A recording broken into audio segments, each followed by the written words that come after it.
வணக்கம். என் பெயர் டாக்டர் புருதவன். இன்று இந்த வீடியோவில் நாம் இயற்கை பற்றியும் இயற்கை மருத்துவம் எவ்வாறு சிறுநீரக செயலிழப்பு நோயாளிகளுக்கு நன்மை அல்லது தீங்கு விளைவிக்கிறது என்பதையும் பற்றி பேசப் போகிறோம். அப்படியானால் இயற்கை என்பது ஒரு அமைப்பு. இதில் நாம் மருந்துகளை பயன்படுத்தி பலவிதமான சிகிச்சைகளை பயன்படுத்துகிறோம். அது மண் சிகிச்சையாக இருக்கட்டும் அல்லது உணவு முறை மாற்றமாக இருக்கட்டும், இது பல அமைப்புகள் இதில் செயல்படுகின்றன.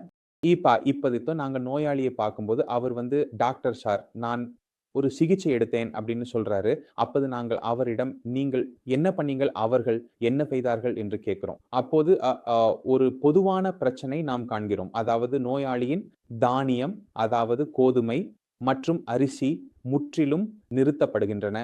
நோயாளியை வெறும் பழங்கள் மற்றும் காய்கறிகளிலே வைத்திருக்கிறார்கள். அதாவது வெறும் காய்கறிகள் அல்லது பழங்கள் மட்டுமே. இதற்கு அப்பாற்பட்ட எந்த விதமான உணவும் நோயாளிக்கு வழங்கப்படுவதில்லை. இயற்கை சிகிச்சை பெற வரும் அனைத்து நோயாளிகளிலும் ஒரு மாதிரி காணப்படுகிறது. எந்த மாதிரி காணப்படுகிறது என்றால், நோயாளி இயற்கை சிகிச்சைக்கு சென்றபோது நோயாளியின் உணவு முறை மாற்றப்பட்டது. நோயாளியை பழங்கள் மற்றும் காய்கறிகளிலேயே வைத்தார்கள். நோயாளி 5 கிலோ எடையை 1 மாதத்தில் குறைத்தார். சிலர் சிலர் 2, சிலர் 5 இப்படி இருக்கிறது. நோயாளி அங்கிருந்து வெளியே வந்தபோது நோயாளியின் உடலில் பலவீனம் இருந்தது.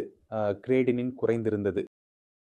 இப்போது நோயாளியின் உடலில் உருவான பலவீனம் அவருக்கு இப்போது பாதிப்பை ஏற்படுத்துகிறது. நோயாளி கூறுகிறார், டாக்டர் சார் நான் எழுந்திருக்க முடியவில்லை. எனக்கு முழு நாளும் தூங்கணும் அப்படின்னு தோன்றுகிறது. எனது 10 இருந்தது, இப்போது அது ஆகிவிட்டது. இவையெல்லாம் சிறியதாக தோன்றலாம் அல்லது பெரியதாக தோன்றலாம். நாம் சரியான சிகிச்சையை பெறாத போது இவை ஏற்படுகின்றன. காட்டி முதல் கேள்வி கேட்போம். இந்த பிரச்சனை பற்றிய வந்தது. அதனால் நீங்கள் புரிந்து கொள்ள வேண்டியது என்னவென்றால், எப்போது நாம் எந்த ஒரு சிகிச்சையிலும் அது அலோபதிக், ஆயுர்வேத, ஹோமியோபதிக், இயற்கை, யோகா என எதுவாக இருந்தாலும் நுழைந்தாலும் எந்த ஒரு காரணத்திற்காகவும் நாம் நமது உணவை மிகவும் கடினமாக மாற்றினால், பழங்கள் காய்கறிகள் எடுத்தால், ரிட்டிடபால் கேகாரகே என்றால் மெலேட்டஸ் எடுத்தால் உடலில் பலவீனம் ஏற்படுகிறது, எடை குறைகிறது. நீங்கள் 5 கிலோ எடை குறைத்தால் 1 கட்டணியின் புள்ளி குறைகிறது. ஒருவரின் கட்டணியின் புள்ளி கிலோ எடை இருந்தால் 45 கிலோ எடையாகும். கட்டணின் எவ்வளவு ஆகும் என்று எண்ணிக்கொள்ளுங்கள். 1 புள்ளி குறைகிறது. ஏனெனில் நமது கட்டணின் நமது தசைகளில் உருவாகிறது. நம் தாய் சத்து வேலை செய்யும் போது அது உற்பத்தியாகிறது. மெட்டபாலிசத்தின் போது யாராவது குறைவாக உணவு உண்டு தங்கள் தசைகளை வேலை செய்ய வைத்தால், எடை குறைத்தால், கட்டணின் உற்பத்தி செய்யும் தொழிற்சாலை இப்போது சிறியதாகிவிட்டது. இதனால் கட்டணின் உடலில் குறைவாக உருவாகும். நான் சொன்னது போல உங்களுக்கு சொன்னேன். ஒவ்வொரு 5 கிலோக்கும் 1 புள்ளி கட்டணின் குறைகிறது. சரி, நான் எடை குறைத்தேன், ஆனால் என் கீட்டோன் கொஞ்சம் விட்டது என்று அந்த துறை நினைக்கிறது. நல்ல ஒருத்தரின் 5 பூனைக்குட்டிகளை குறைக்க வேண்டும் என்றால் நான் 20 கிலோ எடையை குறைக்க வேண்டும் என்பதை நீங்கள் புரிந்து கொள்ள வேண்டும். நோயாளியின் எடை 60 கிலோ, நோயாளியின் எடை 40 கிலோ ஆகிவிட்டால் நோயாளியின் நிலை என்ன ஆகும்? அவர் படுக்கையிலிருந்து எழுந்து வர முடியுமா என்று யோசிக்கவும் உடலில் எலும்புகள் மட்டுமே இருக்கும். அனைத்து மாம்சமும் இல்லாமல் போய்விடும். நோயாளியின் உடல் மிகவும் பலவீனமாகிவிடும். நோயாளி எழுந்து உட்கார முடியாது. உடலில் இரத்தம் உருவாகவில்லை, வீக்கம் இருக்கும், சுவாசிக்க கஷ்டமாக இருக்கும். இவை அனைத்தும் நமக்கு காண கிடைக்கும். நாம் எப்போதும் கவனத்தில் கொள்ள வேண்டியது என்னவென்றால், நமது உடலில் போதுமான சக்தி இருக்க வேண்டும். கடவுள் காப்பாற்றட்டும். மிக மோசமான விஷயமும் நடந்தாலும், டயாலிசிஸ் கூட நடக்கிற போதும் உடல் அதை தாங்க வேண்டும். இப்போது நீங்கள் உங்கள் எடையை குறைத்திருந்தால், உடலை பலவீனமாக்கி இருந்தால், கீழே போயிருந்தாலும் அது சிறுநீரகத்தின் சீராகியதற்காக இல்லை. அதுக்கு காரணம் என்னவென்றால் நாங்கள் தசைகள் குறைத்து விட்டோம். இப்போது இப்படிப்பட்ட நோயாளிக்கு டயாலிசிஸ் செய்ய வேண்டிய நிலை வந்தால் தானாகவே யோசிக்கவும் எவ்வளவு காலம் அவர் உயிர் வாழ முடியும்? பதில் என்னன்னா, கஷ்டப்பட்டு 6 மாதங்கள் கடந்தால் அது மிகப்பெரிய சாதனையாகி விடுகிறது. நம் உடலுக்கு வலிமையை கொடுக்க வேண்டும். நம்ம உடலுக்கு சக்தி கொடுக்கும்போது நாங்கள் சிறுநீரகத்திற்கும் சக்தி கொடுக்கிறோம். நாம சிறுநீரகத்துக்கும் சக்தி கொடுக்கும்போது சிறுநீரகம் நல்லா வேலை செய்கிறது. அது நல்லா வேலை செய்யும் போது எவ்வளவு வெளியேற்றுகிறது, நல்ல முறையில் செய்கிறது. உங்கள் எடை அதிகரிக்கவோ குறையவோ கூடாது. அது சரியாக இருக்க வேண்டும். உங்கள் எடை அதிகரித்தால் பரவாயில்லை, ஆனால் உங்கள் எடை குறையக்கூடாது. ஏனெனில் உங்கள் எடை குறைந்து கொண்டே இருந்தால் அப்பொழுது எதிர்காலத்தில் உங்களிடம் இருக்கும் விருப்பங்கள் முடிவடைகின்றன. இரத்தம் சேர்க்க வேண்டிய நிலை ஏற்படுகிறது. ஏனெனில் இரத்தம் உருவாகுவது குறைந்து விடுகிறது, முடிவடைகிறது. ஆகையால் நாங்கள் எப்போதும் கவனமாக இருக்க வேண்டும். நாங்கள் எங்கள் உடலை கவனிக்க வேண்டும். நீங்கள் உங்கள் உடலை கவனித்துக் கொண்டிருக்கும் போது நீங்கள் உங்கள் சிறுநீரகத்தையும் கவனித்துக் கொண்டிருக்கிறீர்கள்.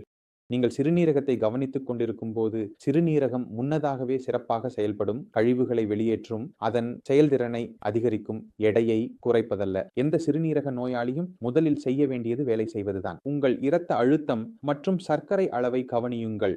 ஏனெனில் 80% சிறுநீரகங்கள் இவை இரண்டின் காரணமாகவே பாதிக்கப்படுகின்றன.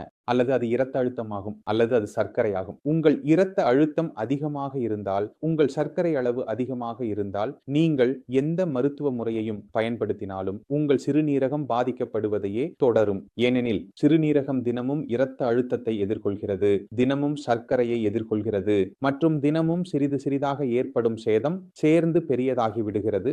இதனால் எடை குறைப்பதன் மூலம் ஏற்பட்ட சிறுநீரக சேதமும் வேகமாக அதிகரிக்க தொடங்குகிறது. அதனால் உங்களுக்கு முதலில் முக்கியமான விஷயம் உங்கள் சிறுநீரகம் ஏன் பாதிக்கப்பட்டது என்பதை புரிந்து கொள்வது. சிறுநீரகம் பாதிக்கப்பட்டது ஏன் என்றால் உங்கள் இரத்த அழுத்தம் அதிகமாக உள்ளது. எந்த காரணத்திற்காகவோ மருந்து வேலை செய்யவில்லை, அல்லது நீங்கள் மருத்துவரை காணவில்லை, அல்லது சர்க்கரையுடன் இது நடக்கிறது. நீங்கள் உணவு எடுத்துக்கொண்ட பிறகு சர்க்கரை குறைகிறது. ஏ, பி, சி உங்கள் கட்டுப்பாட்டில் இல்லை. ஏனெனில் நீங்கள் இன்சுலினை பயப்படுகிறீர்கள், அல்லது மருந்து உங்கள் உடலில் வேலை செய்யவில்லை, அல்லது நீங்கள் உங்கள் உணவு பழக்கங்களை மாற்ற முடியவில்லை. எந்த காரணத்திற்காகவோ உங்கள் சிறுநீரகம் இதற்கான விலையை செலுத்த வேண்டியிருக்கிறது. எனவே எந்த சிறுநீரக மாற்றத்திற்கும் முதல் வேலை இரத்த அழுத்தம் மற்றும் சர்க்கரையை கட்டுப்பாட்டில் கொண்டு வருவது, அதனின் எந்த விலையிலும்.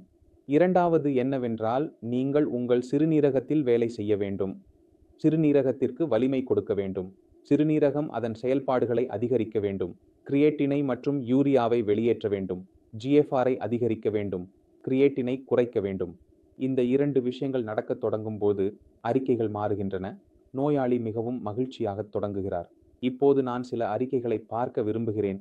எவ்வாறு நாம் நோயாளிக்கு உணவு கொடுத்து கிரியேட்டினை குறைத்தோம் என்பதை நீங்கள் பார்த்து புரிந்து கொள்ளுங்கள்.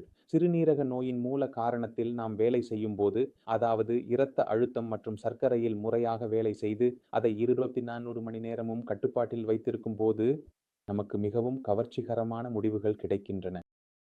இந்த வீடியோவிலிருந்து நீங்கள் நிறைய விஷயங்களை புரிந்து கொள்வீர்கள் என்று நான் நம்புகிறேன். இருந்தாலும் உங்கள் மனதில் ஏதேனும் சந்தேகம் இருந்தால் அல்லது ஏதேனும் கேட்க விரும்பினால் வரவேற்கிறேன். நீங்கள் சந்திக்கலாம், மருத்துவர்களை சந்திக்கலாம். அடுத்த வீடியோவில் சந்திப்போம். அதுவரை வணக்கம்.